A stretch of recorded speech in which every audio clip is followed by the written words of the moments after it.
So I want to give this little mini presentation on disc herniations in athletes and the plan of management going forward. And the reason why I want to do this, disc herniations, it's going to be a term that you hear often, especially if you're an athlete, disc related issues, back pain. So I want to clear up a lot of misinformation in that area. So to give you a little bit of background on myself, my name is Dr. Keon Kirlew. I studied early on in my career to be a certified personal trainer.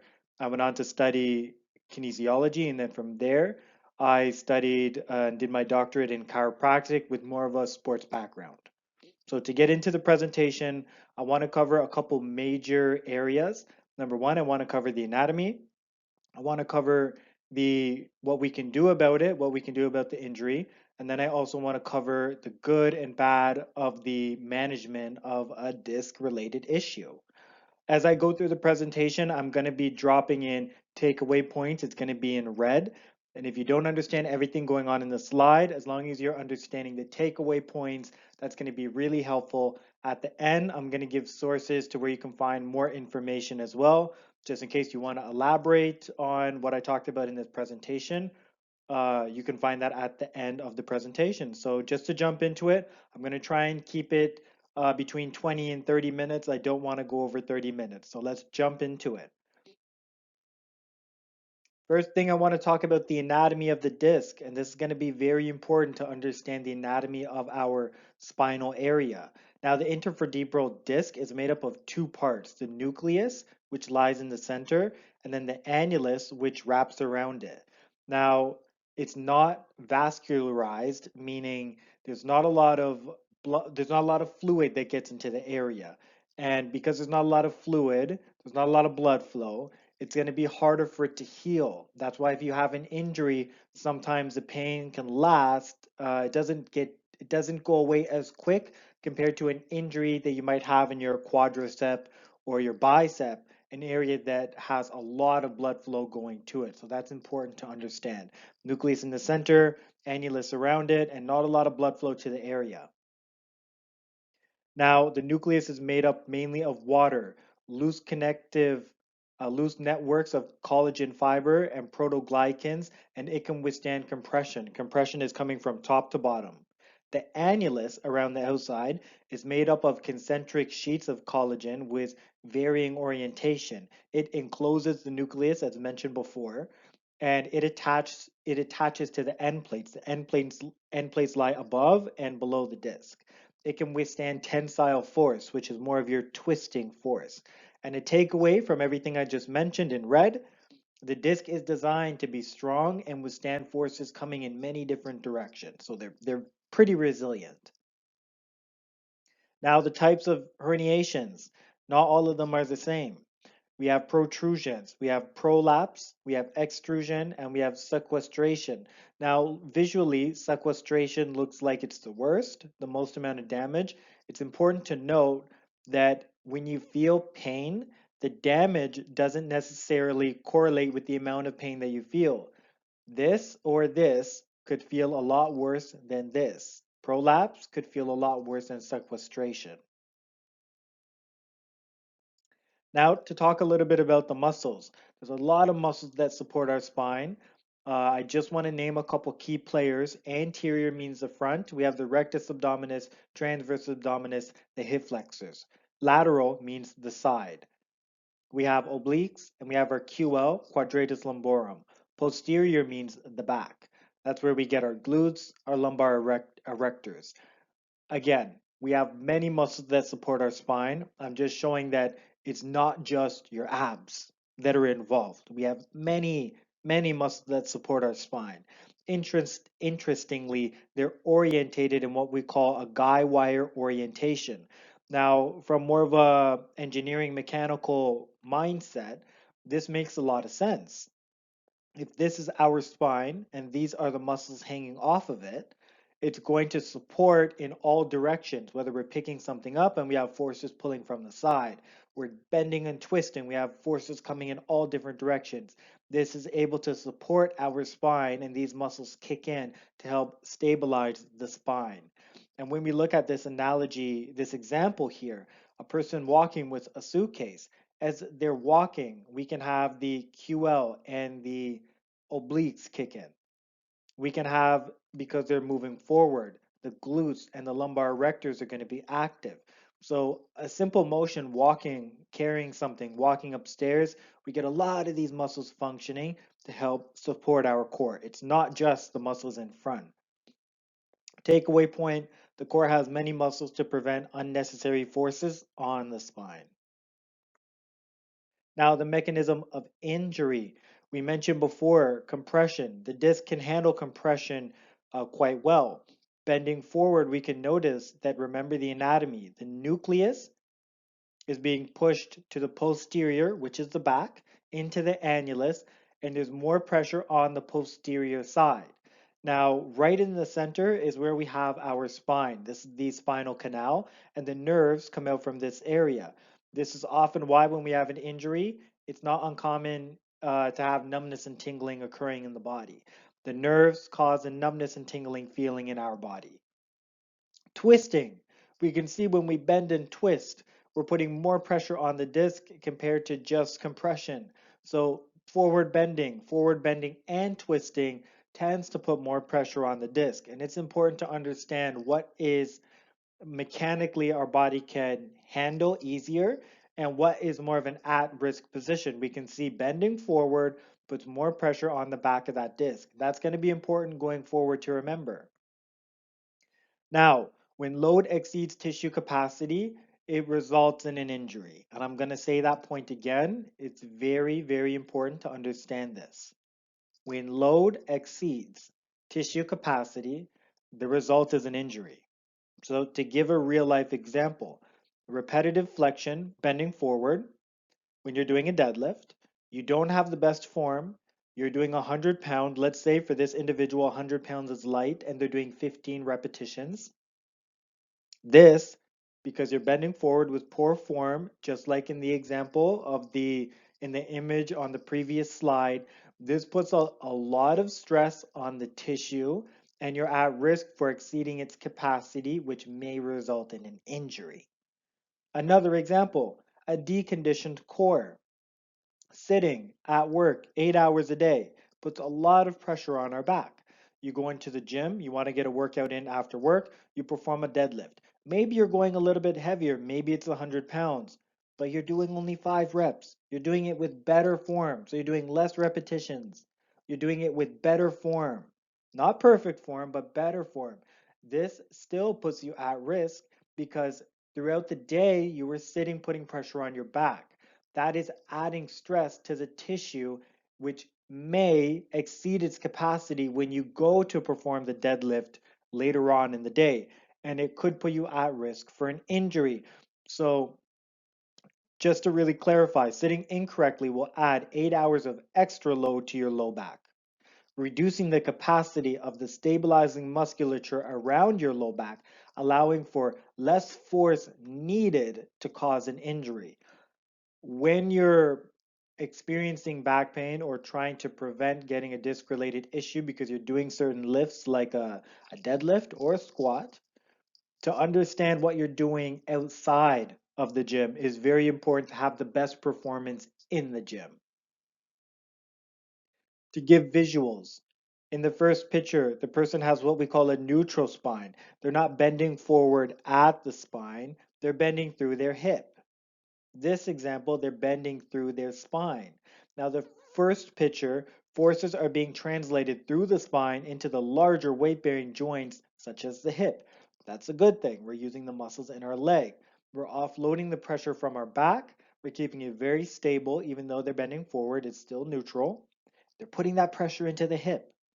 In this example, they're bending through the hip, but they're also bending through the back. Therefore, in that picture where we had uh, the two bones going forward and it was pushing the pressure of the disc back posterior, that's what's occurring here. So it's going to add more stress to the annulus. The nucleus is going to be pushed posterior. It's going to add stress to the annulus, which could exceed the tissue capacity. Takeaway point here, certain body positions cause more pressure on the disc. Now, a way to prevent this is what we call spinal hygiene. Spinal hygiene, I'm going to give the definition. A set of practices associated with preserving and maintaining spinal health, which involves home care.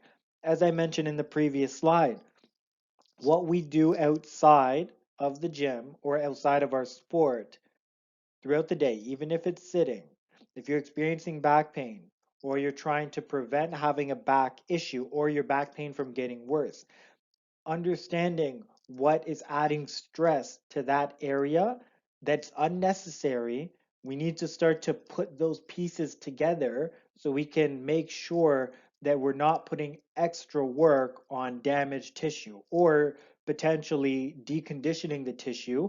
And when we need it for performance to be stable, we don't have it because we were using it throughout the day doing things that we didn't need to do, like sitting incorrectly for long durations with poor posture. Now, to prevent injury, a set of quality spinal hygiene techniques should be implemented throughout the day and while weightlifting. Concentrate on minimizing movement in your low back when excessive load is being put on your spine. It is better to move through your larger weight-bearing joints such as your hips and your shoulders opposed to your low back.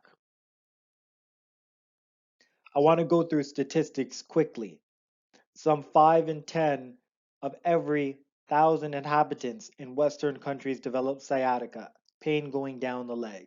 If you have a disc related issue and that disc is pushing into your spinal cord, in the example, I think it was slide number 2, where we were checking the anatomy, that can cause a numbness and tingling going down the leg. Sciatica can be caused by that. Now, according to the National Hospital Discharge Survey in 2007, there was 320,000 inpatients discharged for intervertebral disc disease. More statistics regarding occupation, age, and gender. Very heavy work as performed by underground miners, quarrymen, blacksmiths, carpenters, dockers, transport workers, as well as heavy work as performed by agricultural workers, seamen, bricklayers, road menders, to be associated with surgically treated disc herniations. Now, the distribution between men and women, we can see 29.6% of women and 70.4% of men are that's the difference between the gender who are getting a disc related issue. The takeaway from this, men are more prone than women. The mean age, so the average age that you're going to receive an operation for a disc related issue, 39.2 years of age. L5, S1, these are the levels in the spine. L1, L2, L3, L4, L5, S1, they make up our lower back, the different bones. Were more common herniations at that level in younger patients, and they decrease with age. Now, men are more prone to get it. The age, when you're younger, you're more prone to get a herniation. The reason why, or a disc-related issue, and the reason why this is happening, the disc is more movable. When you're younger, the disc has a lot of fluid in it. When you get older, the disc dries up. It becomes a little bit more rigid. It doesn't move as well, which is why even when you get older, you can shrink because the disc shrinks a little bit. It's not as filled up with liquid, and when it is more full, it's more movable, which puts you more at risk. Now, surgical approach to treating disc herniations. A small number of people with herniated discs ever need surgery. The surgical approach may be considered if we have rapid progressing numbness, weakness, loss of bowel or bladder related issues. It's not that surgery is never needed. Surgery in a lot of cases is needed, but we should, if we don't have any what we call red flags, rapid progressing numbness and weakness. Numbness is okay. If it's rapidly progressing, weakness is occurring, and we have other associated symptoms like loss of bowel and bladder related issues. If that is occurring, then we should consult for a surgical approach. If it's not occurring, we have localized pain. maybe we do have numbness and tingling going down the leg, but it's not rapidly progressing, then we should see if we can find a non-invasive procedure. When we look at, we can go to or we can use this slide as an example. When we look at a discectomy, it's a process of cutting away a part of the disc. So we can see here that the disc is the nucleus is pushing through the annulus, pushing into the nerve. A discectomy is a procedure where they go in and they snip away the part of the nucleus that was pushing through the annulus to relieve pressure off of the nerve. This is considered an invasive procedure. Now, I want to cover a really important point here. Surgeries correct the structural damage seen on imaging. You go to the hospital, you'll probably get an x-ray first, then an MRI. X-ray is going to show bone, MRI is going to show muscle and nerve. Now, surgeries correct the structural damage seen on imaging, but never address the underlying cause as to why the injury occurred in the first place. Why did the injury occur in the first place? Was it poor form while you're exercising? Was it suddenly from lifting something heavy off of the floor incorrectly, putting too much pressure through your back and not putting it into your hips? If you end up getting surgery, you may correct what is seen structurally on the image, but that doesn't necessarily mean that you're going to correct the reason why the injury happened in the first place. You may very well 2, 3 years later, go to pick up another heavy object, make the exact same mistake again, and then re-injure yourself. And that's what we don't want. An example, lifting through your low back opposed to your hips. Now, structural damage does not 100% correlate with being pain-free. Therefore, fixing the structural damage is not 100% correlated with being pain-free after surgery. So you can actually have two individuals get an MRI, both have a disc herniation at the exact same level to the exact same severity, but the two people, one is pain-free and one is in, on a scale of 1 to 10, if 10 is the worst pain, they're in an 8, 9 out of 10 pain. Why is that? With the exact same injury, the exact same level to the exact same severity. Now, this has a lot to do with neurology on how your body perceives pain, but that's important to understand as well, because if one person has the exact same injury and they're pain free, and one person is in pain, that means we could possibly find a non-invasive approach to bringing that patient who is in pain to being pain free. We just need to figure out what that person is doing on a day-to-day basis who is pain free. We need to figure that out and then implement that, or implement a strategy similar to the person who's pain free into the person who has pain to hopefully get them out of pain. I want to cover pharmaceuticals quickly for anyone who's had an issue with their back. They might understand this a little bit more. Over-the-counter medication that a lot of people get, ibuprofen, naproxen. Narcotics, if your doctor decides to prescribe codeine, oxycodone, acetaminophen, or a combination of Percocets, oxycodone. Muscle relaxers are also very popular if you have muscle spasming occurring in your back or your legs. Cortisone injections can help suppress the inflammation, which can help control the pain. Now, you could also go to physiotherapy or chiropractic clinic. They could do chiropractic adjusting. They could do hot packs, cold packs. You could go to a physiotherapy clinic. They could do bracing, topical cream, massage, IFC, which are the electrical pads they put on you. They could do nutritional supplements to help you out too. Takeaway from this: surgery, pharmaceuticals, different modalities, as mentioned, are not addressing the cause of the pain. They're just treating the symptoms. They're just treating the byproduct of what is actually causing the pain. Now, we need to put everything I mentioned together, and this is step number one in finding that natural, non-invasive, pain-free approach. Number one, You need to find out what movements or positions cause your pain. Again, we had the example of a person pain-free and a person who's in pain. What is a person who's pain-free with the exact same injury doing that makes them pain-free? Step number one to figure that out, we need to ask the person who is in pain, what movements, positions, what triggers your pain on a day-to-day? Is it possibly, if you're flexion intolerant, flexion is bending forward. We need to figure out what you're doing that is flexion, bending forward throughout the day that's triggering your pain.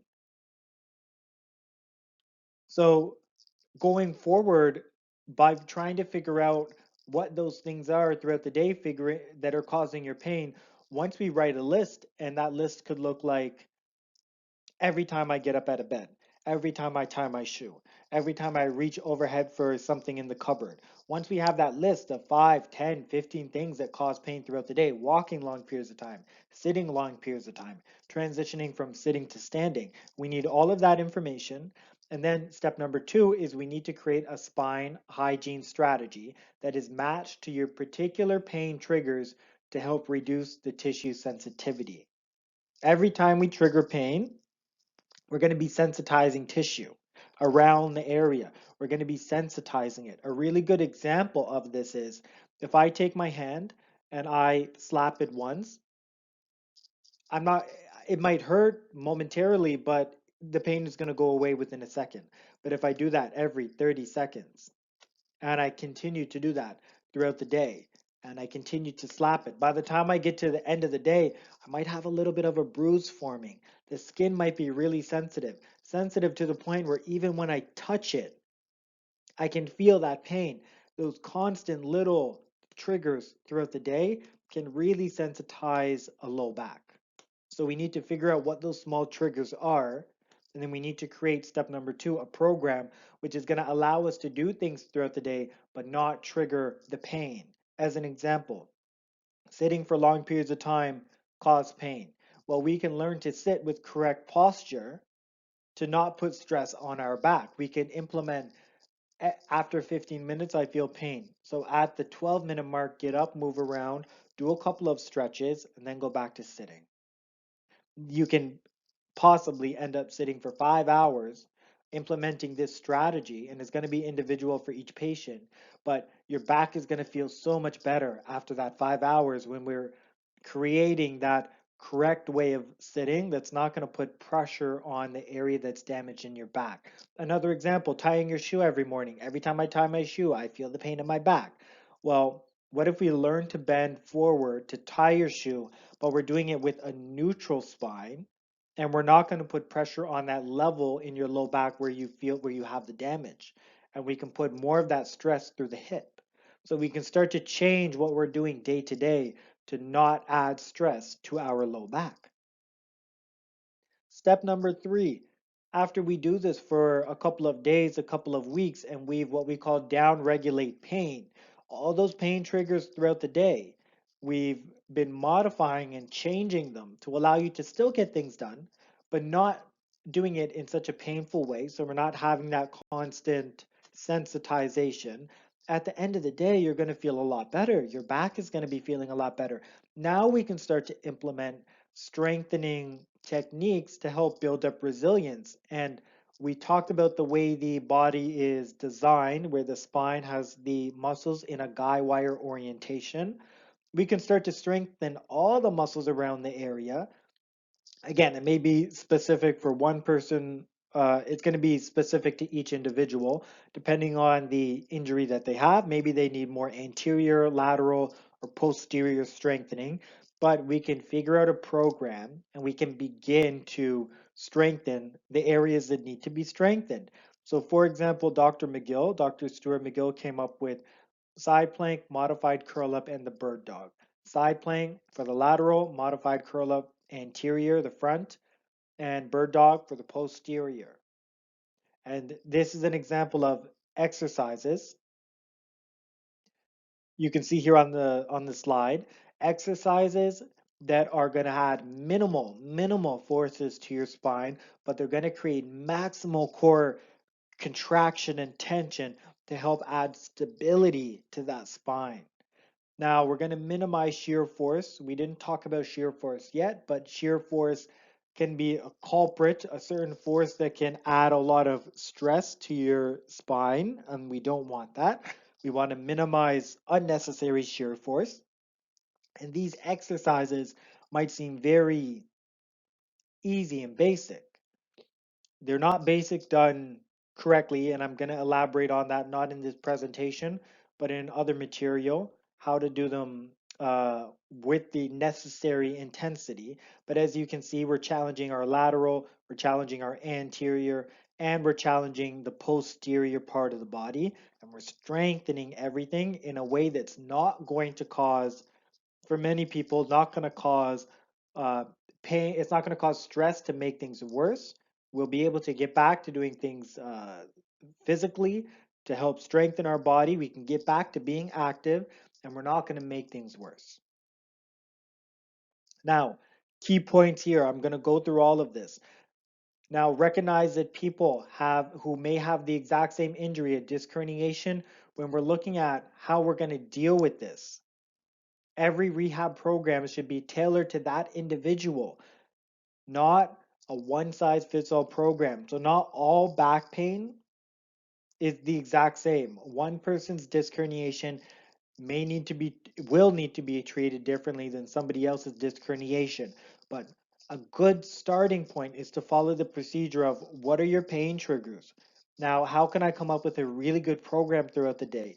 A spinal hygienic program that's not going to constantly trigger those pain triggers throughout the day. We're not going to be constantly triggering it. And then how can I get back to being active and add specific strengthening to build up resilience? So even though I may have a disc related issue, I can still get back to playing my sport. I can still get back to walking for hours a day. I can get back to doing housework and not have pain and not make things worse. Activities of daily living, ADLs, are pain triggers that sensitize the pain receptors around the disc and the surrounding tissue. Without removing or altering these triggers, the rehab will be unnecessarily long or even impossible to complete depending on the severity of the injury, and concentrate on improving mobility of the larger weight-bearing joints such as the shoulder, such as the hip, to create proximal stiffness, stiffness in your core, to reduce unnecessary stress on your low back. So when we have a very stiff core and we're going to do things throughout the day, and we're putting more of that pressure through our arms, and we're putting that pressure through our hip, and basically lifting with our legs and not lifting with our low back, we're not going to be adding stress to our injured back, or if we're trying to prevent an injury, we're not going to be adding unnecessary stress, and we'll be much better and much more equipped to make sure we don't get an injury. The big joints in the body are designed to move, and if you're tight, it might need some stretching, it might need some mobility, but if we can get the hips and the shoulders moving, then we're preparing our body to be a lot more resilient, especially our low back, if we include core strengthening, to not have an injury. The reference page up just in case you want to look into any of the articles that I've used to help make this presentation. Hope you enjoyed. Take care.